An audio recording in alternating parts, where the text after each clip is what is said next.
Hi, I'm Troy, and you're watching Bowen TV.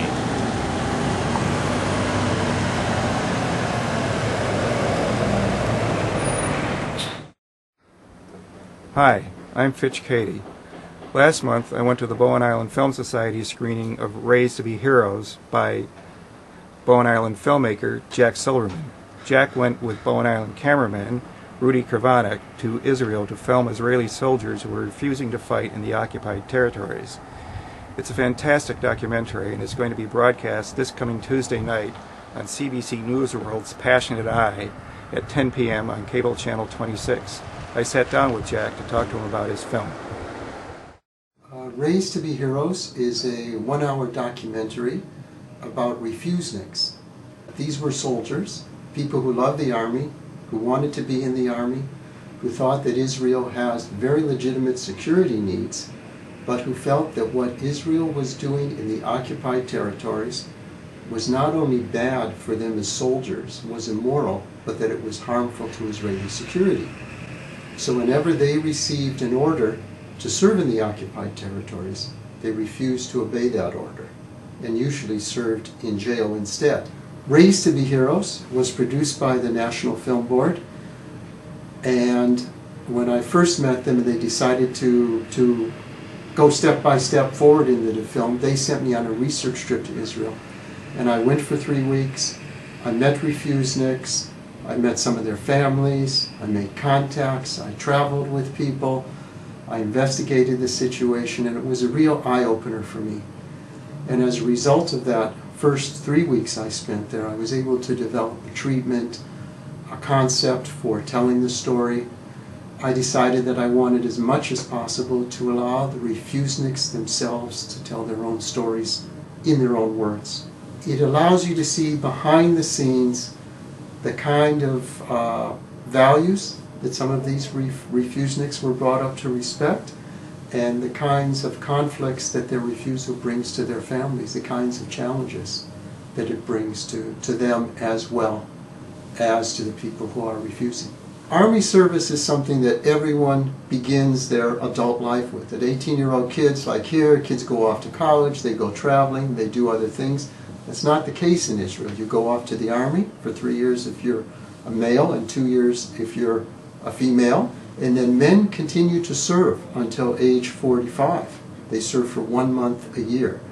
And this isn't just going to some training camp and doing some push-ups and marching around a bit. They actually go to the front lines and serve. So the army is a very important part of Israeli life. It's something that people are involved with on a personal basis, at least every year, if not daily. And it's permeated Israeli society to a degree that I found very surprising. In fact, one refusenik said to me, he said, "Jack, you have to realize Israel isn't a country with an army. Israel is an army with a country." What has happened, though, is some of these young people, in particular ones in the film, have had exposure to what Israel is doing in the occupied territories, either because they've gone on youth projects in one case. In some cases, they may have gone to demonstrations, but they have seen with their own eyes what is happening, what settlers are doing to Palestinians in neighboring communities. In one case in the film, David Zonshine talks about the torture of a young boy, 14-year-old boy, who was tortured and killed. In other cases, we know that civilians are killed. We know that houses are demolished.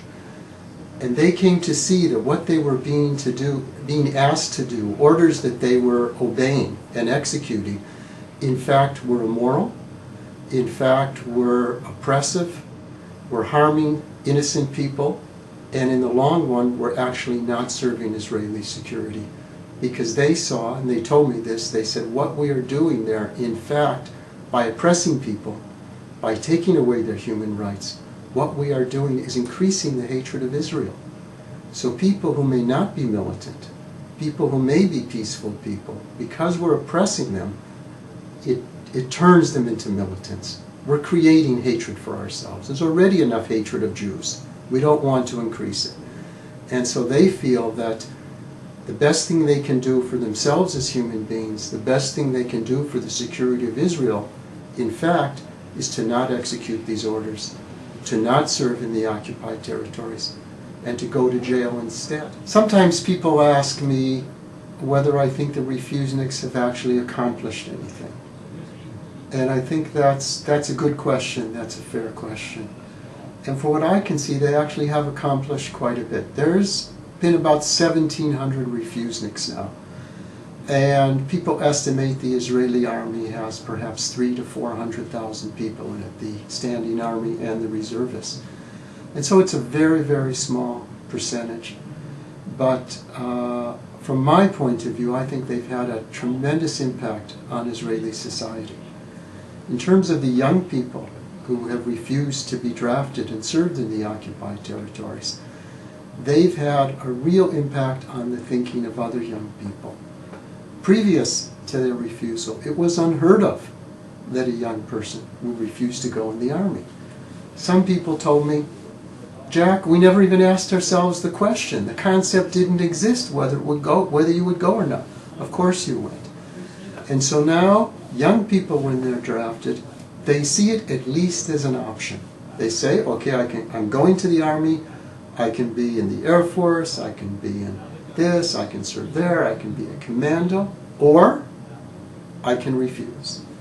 And nearly 100% of them go in the army, but at least they've asked the question. And that's a radical difference in a society like Israel. At least people realize that the option is there. It's also been reported in the Israeli newspapers that Dov Weinglass, who is one of the closest advisors to Ariel Sharon, said that one of the reasons Sharon decided to pull out of Gaza was because of the refuseniks. He read about these young people and he was just shocked that people of this kind of character, with this kind of upbringing, I mean, these are real, this is the officer class. These are the kinds of people who lead the army, who lead Israel. And the fact that they were refusing disturbed him, according to Weinglass. And he reported that one of the reasons that Sharon left Gaza was because he was just so concerned about refusal, and it really made him start to think about what the IDF was doing, what the army was doing, and what Israel needed to do in the future. Peace in the Middle East is a hot issue. It's an issue that people not only hold their own views about, but people hold very strong views about. And one of the reasons I wanted to make this film was to stimulate discussion. I mean, not everybody will agree with the idea of refusal. Not everybody will agree with these people and what they have to say or what they stand for. But they need to be part of this discussion. These are frontline soldiers. These are very bright kids. And based on their personal painful experiences, they are saying that Israel is doing something very wrong and very bad in the occupied territories, and in fact is harming the security of Israel by doing it. So I think it's important that this point of view be put on the table, and if people, I'm not saying everybody has to change their minds, but I'm hopeful that people who see the film can at least start to rethink their views and perhaps open their minds to other points of views and maybe start to see things in a different way.